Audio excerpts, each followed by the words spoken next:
Assalamu alaikum and welcome to Solutions Nerds. In this video, I'm going to show you how you can scan documents on iPhone without any third-party application on iPhone. So without wasting any time, let's get started. What you need to do is find out Notes application on your iPhone, then open Notes. At right bottom side, you will see Edit option. Click on this.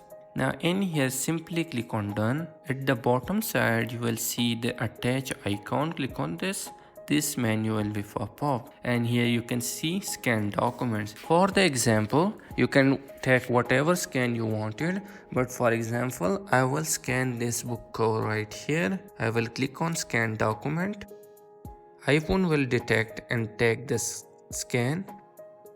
Click get scan, and if you want to edit it, for example I want to click on crop, but iPhone here did a great job and detect every single corner. Click on done.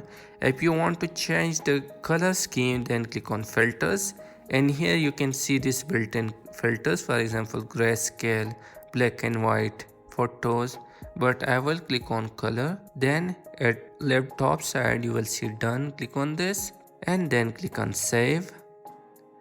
After this is your scanned document. What you need to do, if you want to share it, just click on share button and then you can share on Gmail or whatever you want from this scanned document. This is just an example. You can take whatever scan you want after applying this method. Hope you liked the video. Don't forget to subscribe. Thanks for watching.